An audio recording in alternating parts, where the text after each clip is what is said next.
again. Welcome to Goodness Gray's YouTube channel. Today marks a historic event because this is our very first real vlog now that we've returned to England. We've been here almost 1 month now.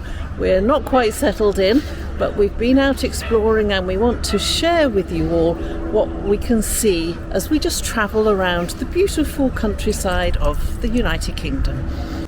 What we're doing now is walking the dog. This is what English people do. They walk dogs. They walk around with a pocket full of plastic bags in which to place the dog poop, because that's what dogs do. Of course, back in my day, many hundreds of years ago now, I can say that. See? Anyway, back then we didn't do that. We just let them crap everywhere, and consequently one could tread in it and smell of dogs. We must have really stank then, you know, because back in the 60s, 50s and 60s, we really did only take a bath once a month. I don't know how the British have changed.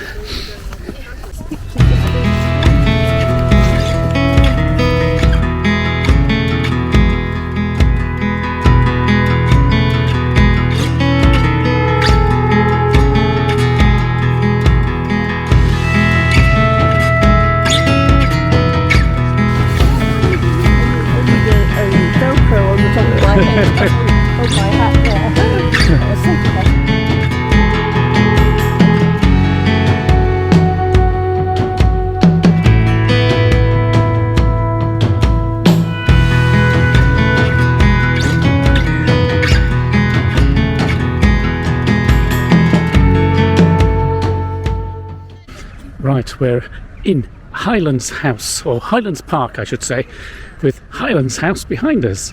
Now then, I'm not so sure about the history of this place, but essentially it's 300 years old, it's the house, or should I say the original house is 300 years old. This is the second house that was built on the plot, and the first house was owned by a local lawyer, the Commons family, in around about 1725 or so. So early 18th century, a local lawyer built a nice big red brick house, and later on that was sold on, and I'm trying to think, 100 years later, probably around about the 1820s, it got sold to a Danish sugar baron, and he used his fortune to rebuild the house in a suitably fashionable neoclassical manner. And the thing that I found most interesting was that it was then sold later on in the 1840s, I do believe, to a Dutchman, Pierre Cesar Labouchere, Dutch-born merchant banker. There you go, that's it, banker. He was a banker, and this is all during the Napoleon Wars period. Now, the reason why suddenly I got all excited about him being Dutch was that this is the same time that the British were having practical warfare with the Dutch out in Southeast Asia.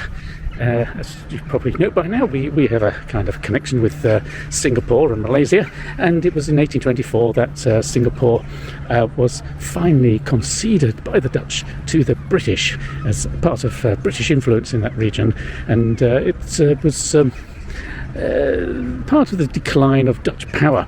Now, the British and the Dutch had been at war for years and years and years. They hated each other. Out in Southeast Asia, the Dutch were the biggest rivals, but in Europe they were actually allies. I do believe it was Elizabeth I who started backing the Dutch against the nasty Catholic Spanish, but every so often there was a little wars with the Dutch going on, and it was finally the Dutch took over the entire place with William and Mary when Charles II finally died, and the Brits kicked out this Catholic brother and replaced him with the Protestant William.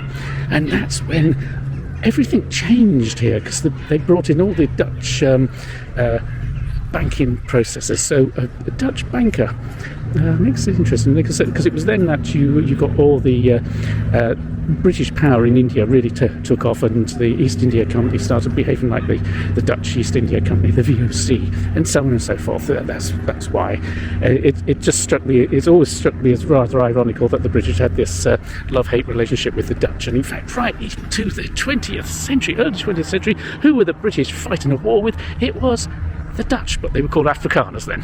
So we always had this overseas rivalry with them. But here, as you can see, I'll swish this around.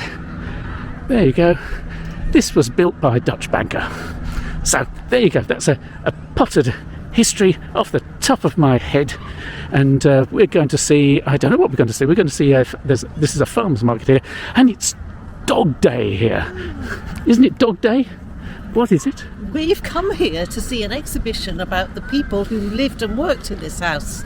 Oh, we have we? That's why we've come here. It just so happens that they have a big dog walking event here today, and they have a farmer's market. But those two are not the reasons that I've come here.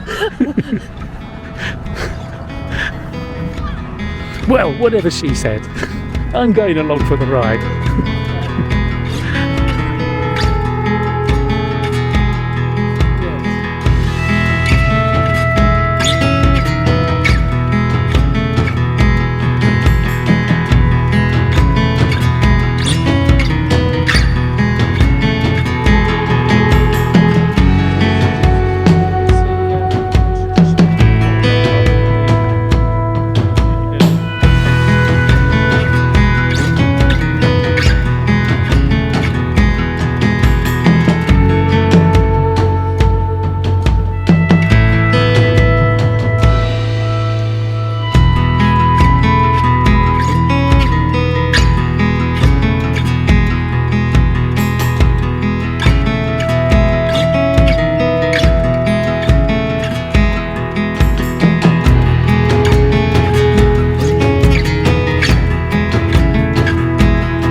I hope you enjoyed this little excursion into the English countryside. Don't forget, we also have a Facebook page called Goodness Grace. Do go along there and follow us. Leave any comments. And similarly, press the like, share, subscribe button. And look forward to seeing you next time.